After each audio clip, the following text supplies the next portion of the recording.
Hey there everybody, Wrestling Guy, and I know it's been a long time since you've seen this gorgeous belt around this gorgeous waist. But after a long sabbatical, it's a long story. Do not worry, all the old reviews I know I've missed since SummerSlam 2016, and here I am talking about the Royal Rumble, or 2017, sorry, and here I am talking about the Royal Rumble in 2018. But don't worry, I'm going to go back and we're going to do all those reviews. I've got punishment videos and everything ready to go for all that. It's just been a hectic time, but I'm back and I'm here to do reviews. So, last night, me and the really ill wrestling brother sat down and watched the 2018 Royal Rumble. And I don't think I put any tweets out, but I'm going to go through and tweet anyway, just because I do enjoy doing that. So, as you can tell, I still have my gorgeous Canadian title. I actually clean sweeped. Yeah, right through professional wrestling. Yeah. Got every single match on the card correct, and the punishment for the Royal Rumble and NXT. Also, I haven't had a chance to watch NXT yet. Next week, me and Wrestling Brother will be watching NXT TakeOver Philly, and I will have a review up for that next week.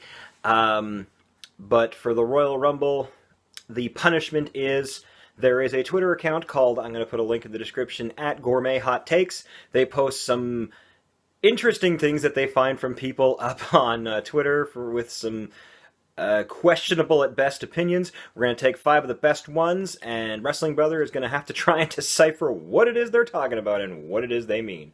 Look forward to watching his mind break. I know I will. Alright, so we have the pre-show. Yeah, the pre-show. So, match number 1. See, I just realized I'm doing the very Canadian thing. I'm a Canadian title, it's snowing outside, and I got my Tim Hortons coffee right here. Plug. So, the first match on the pre-show is Kalisto, Grand Metalik, and Lince Dorado versus TJP, Gentleman, Jack Gallagher, and Drew Gulak, PowerPoint presentation extraordinaire. In this match, there was a PowerPoint presentation chant, to which Drew Gulak said, "No chanting," which just goes to show you how committed he is to this gimmick. It's fantastic. Another notable spot, Gentleman Jack is on the middle rope, literally walks away from the turnbuckle and is in the middle rope, and he's thinking of doing a splash, and his partner, Drew Gulak is like, no diving, we don't do that. And so when he splashes, he hits nothing. The 3 luchadors hit triple moonsaults from the top rope to the outside. Looked gorgeous. And they actually picked up the win when Kalisto hit the Salida del Sol on TJP and picked up the win. It was an exciting little opening match. I figured the babyface team would win because they want them out there doing the flips and the heels, except for TJP don't really do a lot of high-flying stuff. And 205 has been going through some questionable decisions, and there's been some problems. I know that tomorrow night, as of this recording, tonight, the day after the Royal Rumble, tomorrow they're going to be doing 205 with the new GM, and they're going to say what's going to happen to the Cruiserweight title ever since Enzo Amore was fired for allegedly raping a woman. So we'll see what happens to that. After that, we have the Revival, quite possibly the best tag team that they've got. Well, I mean, if it isn't them, it's the Usos. I mean, they're pretty damn good. After getting destroyed by a bunch of people over 50 at Raw 25, they actually lost a match to Gallows and Anderson, and now is their chance for revenge. And they get it. I believe his Dash hits a chop block and on Anderson, and then rolls him up in 1, 2, 3. The match was fine. I mean, I don't really know where they go from here. Is the Revival going to challenge for the Raw Tag Team titles? I don't know. I know the Good Brothers are in a bit of a push right now because Finn Balor is with them and they're doing the 2 Sweet. So we'll see where that goes. After that, the pre-show main event is Bobby Roode, the glorious United States champion, who is from the same glorious country as me, defends his title against Mojo Rawley. He had a glorious open challenge, and I guess everybody thought it was going to be Dolph Ziggler, but it wasn't. It was Mojo Rawley, and I hate Mojo Rawley. He's so fucking boring. Anyway, they wrestle, and it's fine, I guess. And then Bobby Roode hits a shitty, glorious DDT, and I don't know whose fault it is, and he wins. So, I don't know, whatever. After that, we have the main show, and the first match is the WWE Championship match between AJ Styles defending his title against Kevin Owens and Sami Zayn in a handicap match. And no, Cammy has not and never will be funny. Stop saying that. Huh, I hate it when the writers get it in their head that something is really funny and just keep having them repeated and hoping that people will find it funny, and they never do. I refer you to Suckering Succotash Son, Rudy Tooty Booty, and just various other examples of just stop it.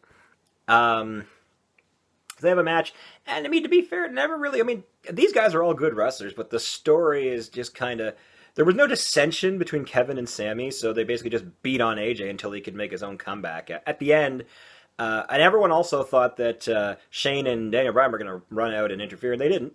After that, at the end, Kevin goes to tag Sammy, but doesn't, but it looks like he does. So Kevin comes into the ring, and AJ rolls him up and wins, but Kevin wasn't the legal man. So there's controversy there. But nevertheless, AJ retains his WWE title and is on the road to WrestleMania. Afterwards, Kevin and Sammy are yelling backstage to Shane McMahon, "Did you see that? Did you see that? This friggin' bullshit, what is this?" And of course Shane's like, "Did I see that?" "Yep."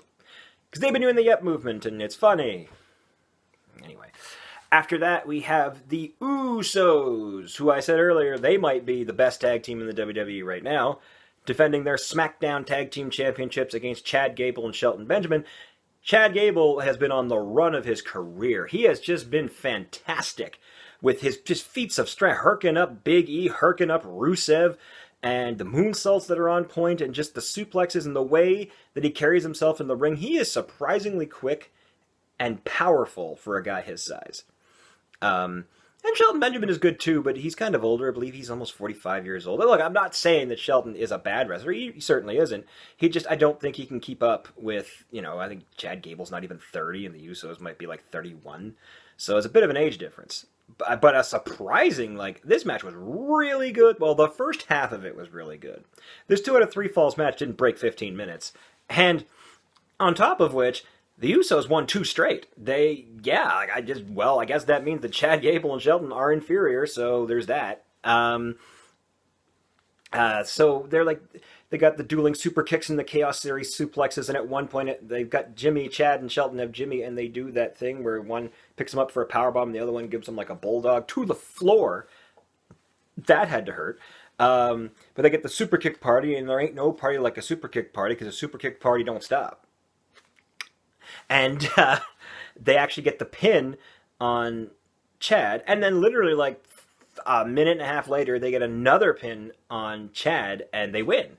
So, yeah, I mean, I don't know who beats the Usos, or if anyone even does at this point. Maybe they could be bringing up the Authors of Pain from NXT. I don't know.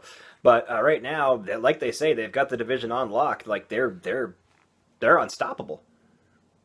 So, and then next, in a surprising middle of the show match, we got the Men's Royal Rumble.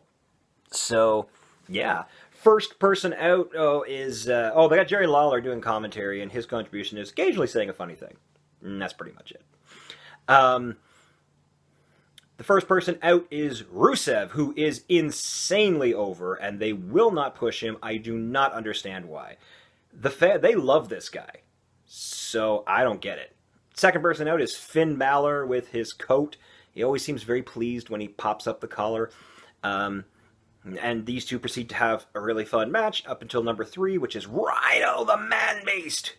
But of course, since they're in Philly, he gets a huge EC Dub chant. And he's out there, he's giving suplexes to Finn and Rusev. Number 4 is Baron Corbin. He comes out, and I don't know what they see in this guy. And I don't want to shit all over Baron Corbin, but he's just not very good. He's fine. That's just it. He's fine. And maybe he'll get better with time, but as of right now, he's just fine. So he's in there, and he's beating people up, and he actually gets eliminated by Finn. And he goes nuts and beats up Rhino and Finn and Rusev on the outside.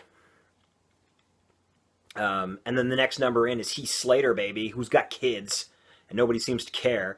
And Baron knocks him down before he can even get to the ring. So, everybody's down.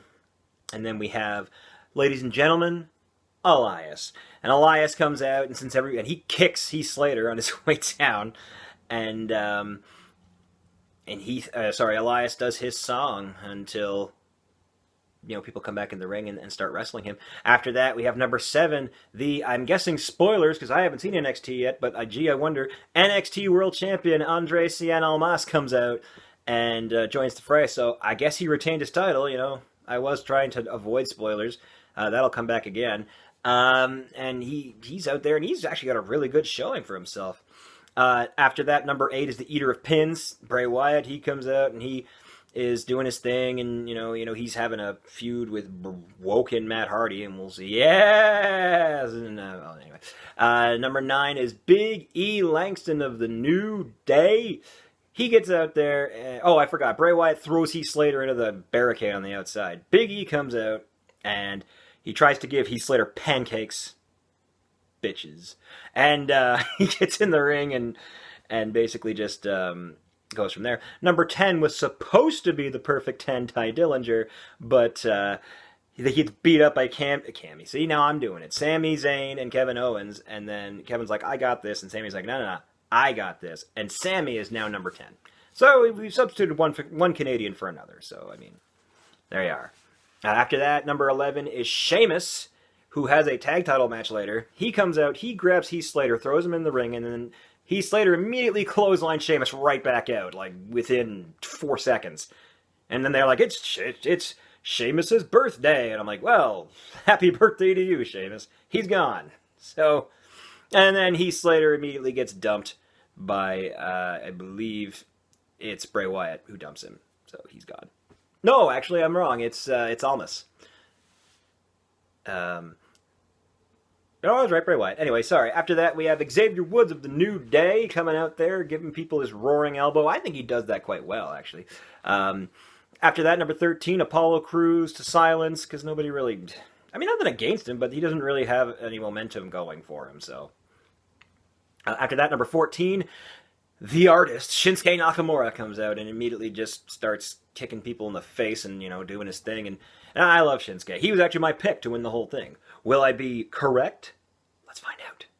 After that is number 15, Cesaro, who Cinephile is completely obsessed with. He comes out and he's doing things. And it just uppercuts Xavier Woods in the face. Good Lord. After that, the final member of the New Day, number 16, Kofi Kingston. After that, number 17, Jinder Mahal. Jinder Mahal eliminates both Big E and Xavier Woods, and he goes to eliminate Kofi Kingston, throws him over the top rope, but one of Kofi's feet lands on Xavier's chest, and apparently that counts, he's still in. And then Big E brings the plate of pancakes over and puts it down so he can try and hop and make his way back in the ring, but Jinder Mahal won't let him make his way back in the ring, so Big E and Xavier come up with the idea that they'll hold their hands like this, and Kofi jumps a ridiculous height over Jinder Mahal back into the ring and hits the Trouble in Paradise. And that guy, man, amazing. And then the kick hits Jinder so hard that he just jumps out of the ring and he's out. And then Xavier and Big E are throwing pancakes at him. And then after that, Almas hits his hammerlock DDT. He goes to throw Kofi out, notices the New Day is there, so he throws him out on the other side, and there goes Kofi. Thanks for coming. Yeah. After that is Seth Rollins with his pants that are on fire, it would seem. He's out there he's also got a match later, so yeah, I don't know. Number 19 is, yes! Woken Matt Hardy, and they fight. Him and Bray Wyatt fight, and they eliminate each other. So they've been deleted. After that, we have number 20, John Cena, who comes out and just starts wrecking people, and that's kind of his thing. And that is Stan. Number 21 is Stand Back. There's a hurricane coming through. I remember the hurricane. He beat The Rock once. Anyway, he comes out. He tries to chokeslam John Cena. Of course, Cena's not having it. He friggin' FUs him out. And he also FUs Elias out. Number 22, Aiden English, who does not nearly get as big a pop as Rusev did. He comes out and he starts doing stuff. He ends up getting eliminated by Finn Balor. Number 3 is Adam Cole, baby, from NXT, coming out with his ribs taped. I guess he must have got a hell of a beating at the NXT show against Aleister Black. Mr. Black. After that, number 24 is Randy Orton, and guess what he does? RKO's out of nowhere on Almas. So, yeah. After that, number 25, big deal Titus O'Neil, nothing of note. Number 26, The Miz comes out and doesn't really last that long, actually. I think about 5.5 minutes. Yeah. After that, number 27, Rey Mysterio, who has not been in the WWE for, God, probably close to 5 years. Yeah, he comes out and he still looks good and sharp, so, I mean, it was good stuff. Number 28 is the most popular man in the WWE, Roman Reigns. So he comes out, and of course he starts wrecking people. And then number 29, who's totally got this, Goldust, who comes out and he does some stuff and power slams. I don't even remember, some Badolf, no, Shinsuke. And then after that, he gets tossed out. He gets tossed out by number 30, who's Dolph Ziggler. So I guess he didn't want his rematch for the United States title. He just wanted to be in the Rumble. So yeah. So we get down to the final 6, and it's Rey Mysterio, John Cena, and Roman Reigns on one side, and Shinsuke Nakamura and Finn Balor, and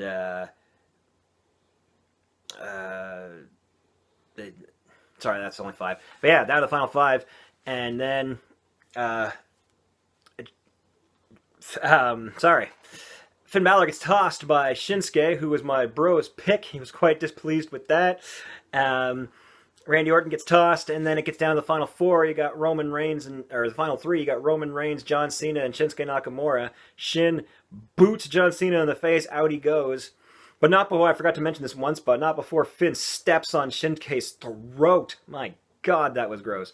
After that is the final 2 left, Roman and Finn, and they're wrestling, and then Roman hits this spear in the throat, and I'm like, why is everybody trying to kill Shinsuke Nakamura? Man. But as he goes to hit a second spear, Shinsuke hits him with the Kinshasa and tosses him. Shinsuke Nakamura, number 14 in the 2018 Royal Rumble, is your winner and will go on to WrestleMania. Amazing. Like, just they used someone the fans actually wanted to see win and paid off the story. Amazing. Afterwards, Renee Young comes out and says, well, Shinsuke, you get to choose which belt you want to go for. And the fans are like, please choose AJ. And he says, AJ Styles. Just outstanding. Outstanding. Royal Rumble. I loved it. Probably the first one I've liked in 5 or 6 years. Good stuff. I'm going to pause here. I'm going to have to break this up because this was a very long pay-per-view. So join me for part 2. What a story, Mark.